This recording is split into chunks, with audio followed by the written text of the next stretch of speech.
Ada satu kebohongan besar yang hampir dipercaya banyak orang. Parahnya, kebohongan ini justru bukan datang dari orang luar, melainkan datang dari orang-orang yang selama ini paling kita kenal.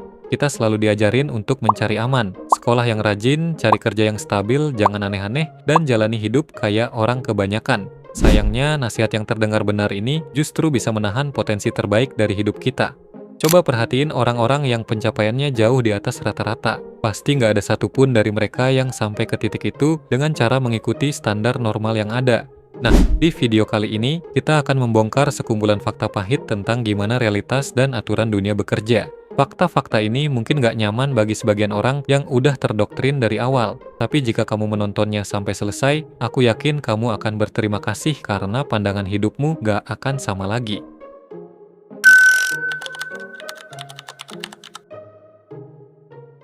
Banyak dari kita yang masih mikir bahwa kalau kita nggak ngambil risiko, berarti kita aman. Padahal, nggak juga. Karena risiko itu nggak cuma soal keputusan yang kita ambil, tapi nggak ngambil keputusan juga merupakan sebuah risiko itu sendiri. Bayangin, kamu kerja di tempat toksik yang gajinya kecil, tapi kamu takut resign hanya karena ngerasa itu terlalu berisiko. Karena kamu mikir dengan bertahan, maka hidupmu bakal lebih aman. Padahal risiko dari kamu nggak keluar justru adalah menjalani hidup yang sama. Kamu kerja di tempat yang sama, dengan gaji yang sama, dan menjalani itu seumur hidupmu. Contoh lain, misalnya kamu suka sama seseorang. Kamu mikir bahwa menyatakan perasaan itu terlalu berisiko, jadi sebaiknya disimpan aja. Padahal risiko nggak pernah menyatakan perasaan justru lebih parah, karena kamu berisiko hidup sendirian untuk selamanya.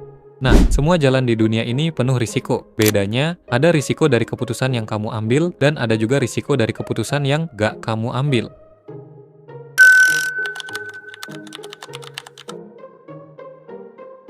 Ini mungkin bagian paling jujur di video ini. Orang-orang di sekitarmu akan sengaja menahan dan menarikmu ke standar normal mereka. Teman-temanmu akan bilang, jangan muluk-muluk. Keluargamu akan bilang, gak apa-apa gaji seadanya yang penting stabil. Dan teman kantormu bakal bilang, segini aja udah bagus kok. Sebenarnya mereka itu nggak jahat, mereka hanya peduli dan realistis. Tapi, realistis berdasarkan standar mereka, bukan standar yang kamu mau. Coba bayangin, di sekolah kamu pengen ranking 1. Pas kamu belajar mati-matian, teman-temanmu yang ranking belakangan pasti nganggep itu berlebihan. Karena menurut standar mereka, belajar nggak perlu seserius itu. Tapi kan targetmu beda, kamu mau ranking 1, bukan ranking belakangan kayak mereka. Jadi kalau targetnya aja udah beda, kenapa kamu harus dengerin kata mereka? Contoh lain, misalnya kamu pengen naik jabatan di kantor. Orang-orang di sekitarmu pasti akan ngajakin kerja secukupnya. Kalau kerjaan beres, sisa waktunya bisa dibuat santai kayak main game atau tiduran.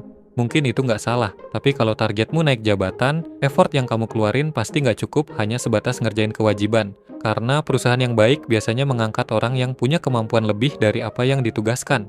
Nah, sebelum pensiun jadi CEO, Jeff Bezos pernah nulis sesuatu yang ngena banget buat para pemegang saham Amazon. Karena dari semua hal yang bisa dia sampaikan, dia malah ngutip kalimat dari buku The Blind Watchmaker karya Richard Dawkins. Isinya kurang lebih begini, jika makhluk hidup berhenti kerja keras untuk mempertahankan kondisi internalnya, maka tubuh akan menyatu dengan lingkungan di sekitarnya. Secara nggak langsung, dia mau bilang bahwa secara alami, dunia akan menarikmu ke arah keseimbangan, ke arah yang normal, atau ke arah rata-rata kebanyakan orang.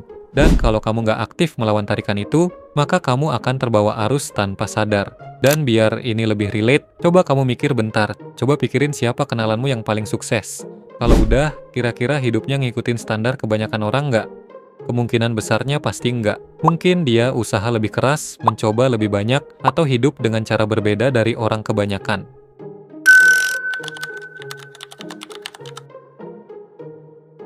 Orang yang hidupnya udah di tempat yang kamu tuju hampir nggak pernah ngatain perjalanan hidupmu. Orang yang udah disiplin soal keuangan pasti nggak akan ngatain soal kamu yang selalu bawa bekal. Orang yang badannya sangat fit nggak akan ngomentarin kamu yang baru mulai nge-gym dengan gerakan salah. Orang yang udah sukses bangun bisnis pasti nggak akan ngatain kamu gila karena resign dari kerjaan untuk buka usaha. Ironisnya, orang yang paling banyak komentar justru datang dari orang-orang yang hidupnya jalan di tempat. Di Indonesia, kita punya budaya kuat soal menghormati orang yang lebih tua dan harus dengerin apa kata mereka. Dalam banyak konteks, ini memang indah, tapi ada jebakan besar kalau kamu asal dengerin mereka. Ketika kamu punya mimpi spesifik, misalnya mau bangun bisnis, mau pindah karir, atau mau mulai perjalanan hidup baru, kemungkinan besar kamu akan minta pendapat dari orang-orang terdekatmu dulu. Mungkin itu orang tua, sahabat, atau pasangan, padahal mereka nggak pernah ke tempat yang kamu tuju. Dan sebenarnya, mereka juga nggak punya clue. Opini yang mereka kasih mungkin nggak salah, tapi saran dari orang yang belum pernah mengalami apa yang kamu mau justru bisa menyesatkan dirimu. Bayangin kamu mau naik gunung untuk pertama kalinya. Kira-kira kamu bakal tanya ke orang yang udah bolak-balik naik gunung atau ke temanmu yang hobi scroll TikTok sampai pagi itu? Jawabannya pasti kamu udah tahu. Nah, yang mau aku sampaikan di sini adalah jangan dengerin orang berdasarkan kedekatan, bahkan jika itu orang tuamu. Sederhananya gini, jangan dengerin tips gimana cara jadi orang kaya kalau orang tua kita masih hidup sederhana. Jangan dengerin temenmu yang ngomong soal ekonomi kalau dia sendiri nggak bisa baca data dan angka. Jadi, dengarkan pendapat dari orang yang paling dekat dengan tujuanmu, bukan dari orang yang paling dekat secara emosi denganmu. Dan kalau kamu belum punya akses langsung ke orang-orang itu, maka konsumsilah konten yang mereka buat, baca buku yang mereka tulis, atau dengerin cerita-cerita hidupnya.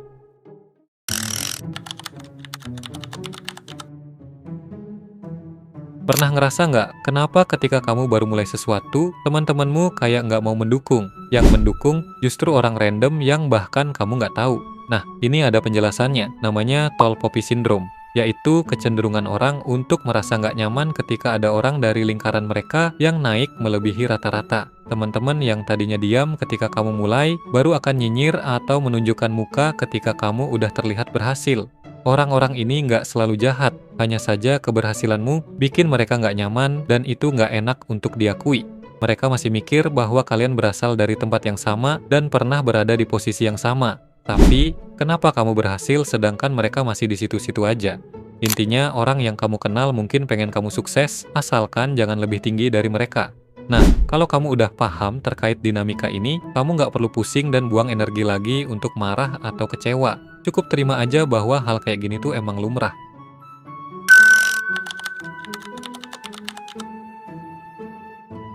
Apa yang kamu toleransi, itulah yang akan kamu dapatkan. Kalau kamu toleransi nilai ujian yang pas-pasan, maka selamanya nilai ujianmu akan pas-pasan. Kalau kamu toleransi boleh makan makanan manis atau berminyak terus-terusan, maka tubuhmu nggak akan pernah sampai ke titik ideal. Kalau kamu toleransi boleh punya gaji 2 juta sebulan, maka kamu nggak akan pernah kaya.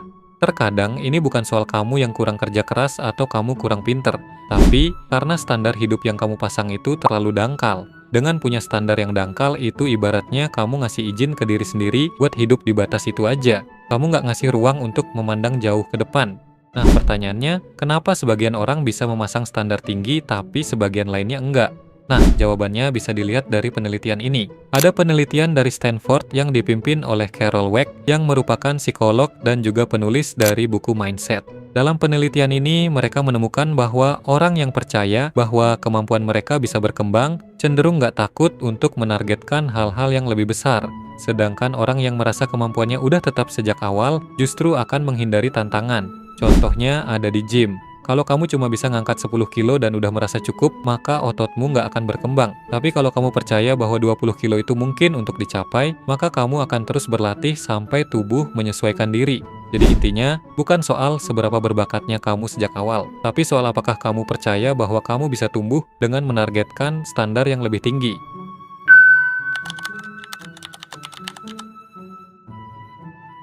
Setiap orang yang hebat pasti pernah terlihat bodoh. Ketika kamu pertama kali jualan, kamu pasti akan ditolak. Ketika kamu pertama kali presentasi, pasti kamu akan gemetaran. Dan ketika kamu pertama kali bikin konten, pasti akan terlihat cringe di mata orang. Dalam psikologi, ada konsep yang disebut cringe anxiety, yaitu sebuah rasa cemas karena takut terlihat malu di depan banyak orang. Sejujurnya, ini adalah salah satu penyebab utama kenapa kita nggak berkembang. Coba ingat-ingat, dulu waktu pertama kali kamu belajar jalan, kamu pasti jatuh berulang-ulang. Bahkan jatuhnya di depan banyak orang. Tapi, apakah dengan jatuh yang diliatin banyak orang tersebut membuatmu berhenti? Jelas enggak, karena waktu itu kamu nggak peduli dengan reaksi orang dan belum cukup tua untuk tahu apa itu rasa malu. Sayangnya pas kita dewasa, kita udah tahu apa itu malu dan sangat takut untuk terlihat payah. Padahal otak kita tuh buruk banget dalam mengingat penderitaan jangka panjang. Kita hanya akan mengingat momen paling intens dan momen paling akhir dari hidup manusia. Sedangkan semua momen yang ada di tengah-tengah akan hilang dan terlupakan dengan sendirinya. Artinya, momen memalukan yang kamu takuti itu di masa depan cuma akan jadi satu kalimat kecil dalam cerita hidupmu. Bahkan mungkin jadi bahan cerita yang kamu ketawain bareng teman-temanmu. Jadi jangan biarin rasa takut kelihatan bodoh menghalangimu dari hal-hal yang pengen kamu capai.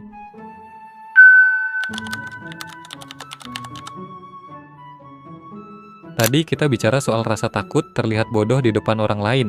Tapi, ada satu ketakutan lain yang justru lebih berbahaya, yaitu takut mencoba. Dulu waktu masih main Twitter, aku ingat ada satu tweet yang pernah viral. Kurang lebih isinya gini, 9 tahun hidupku terasa sia-sia. Aku nggak punya kerjaan, nggak punya pasangan, dan nggak punya aset yang bisa dibanggakan. Sekarang umurku 32. Coba aja aku ngelakuin sesuatu ketika umurku 23. Pasti semuanya berubah. Bacanya nyesek banget ya. Tapi kalau dianalisis dengan lebih serius, ada banyak pertanyaan yang perlu dijawab. Dalam 9 tahun itu, kira-kira dia udah ngelakuin apa aja? Apakah udah belajar di kampus dengan serius? Apakah sempat nyoba bisnis? Atau apakah udah ngeluarin effort maksimal ketika dia masih kerja? Karena terkadang, kita sering ngerasa gagal bukan karena kita beneran gagal, tapi lebih karena kita nggak pernah mencoba. Kalau kita nggak mencoba karena banyak alasan, maka itu bukan gagal, itu cuman nggak pernah mulai. Dulu pernah ada penelitian soal apa penyesalan terbesar manusia di masa tuanya. Dan ternyata penyesalan yang paling banyak disesali itu bukan karena orang pernah ngelakuin sesuatu, tapi karena mereka nggak pernah ngelakuin sesuatu. Mereka nyesel kenapa sewaktu muda nggak belajar dengan serius, nyesal karena terlalu banyak main game, atau nyesal karena nggak pernah ngungkapin isi hatinya. Mereka nggak nyesel ketika bisnisnya gagal, mereka nggak nyesel ketika banyak mencoba, dan mereka nggak nyesel ketika cintanya ditolak. Penyesalan kebanyakan orang seringkali datang dari apa yang nggak pernah ia lakukan, bukan dari apa yang pernah ia lakukan. Jadi pesannya adalah, jika sekarang kamu masih punya ide atau rencana yang belum terrealisasi, maka lakukanlah dan jangan takut mencoba. Karena penyesalan itu nggak pernah hilang, ia hanya akan redup, lalu muncul lagi ketika kamu udah tua.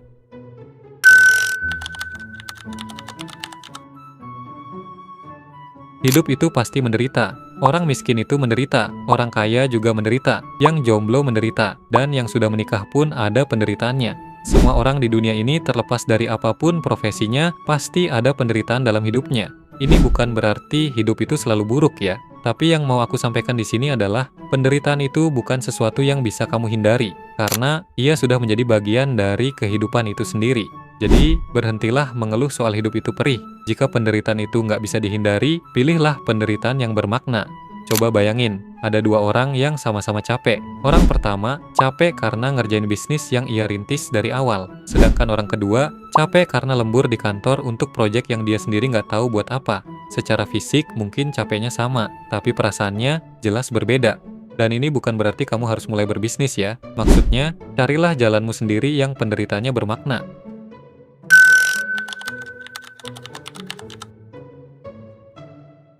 Sekarang, kita hidup di era di mana ketidaknyamanan itu kayak sesuatu yang harus dihilangkan. Padahal secara biologis justru pertumbuhan selalu datang ketika ada tekanan.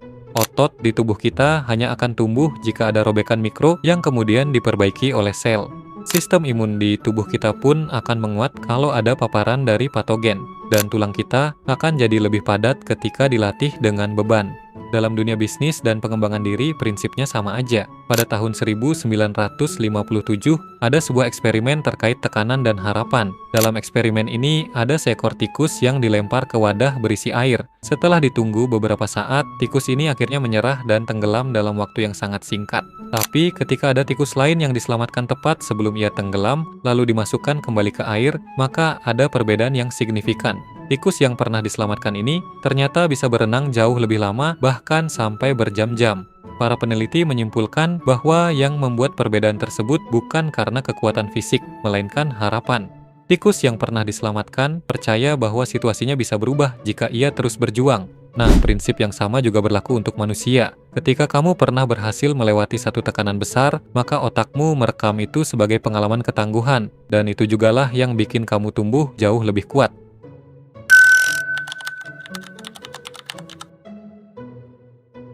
Ketika ada yang gagal, semua orang sibuk nyari siapa yang salah. Tapi ketika ada yang berhasil, nggak ada satupun dari mereka yang nanya, itu berhasil karena siapa aja. Kita tahu Elon Musk yang bikin Tesla, tapi kita nggak tahu berapa ribu engineer, investor, atau orang-orang di balik layarnya. Kita ingat timnas Argentina yang menang Piala Dunia. Tapi, kita nggak ingat berapa banyak asisten pelatih, ahli gizi, atau orang-orang yang nyiapin baju mereka. Sejarah selalu mencatat siapa yang menang dan siapa yang berdiri paling depan. Tapi, sejarah nggak mencatat siapa aja di balik layar. Dan ini bukan hal yang perlu disesali. Karena beginilah cara kerja otak manusia. Kita nggak merekam dan nggak terlalu peduli dengan pengalaman utuh. Kita cuma mengingat momen-momen paling intens dan momen paling akhir dari semua itu. Artinya, orang lain pun nggak akan ingat gimana perjuangan panjangmu. Mereka hanya akan ingat hasil akhirnya. Apakah kamu berhasil atau enggak? Jadi jangan berhenti ketika kamu gagal, tapi berhentilah ketika kamu udah selesai.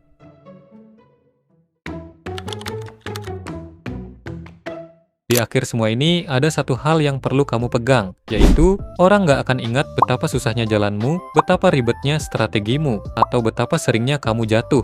Yang mereka ingat cuma satu, yaitu hasil akhirmu. Dan ya, itulah video kita kali ini. Biar ilmunya nempel, aku saranin teman-teman buat nonton video ini berulang kali. Karena informasi yang disampaikan udah dikemas sepadat dan sesingkat mungkin.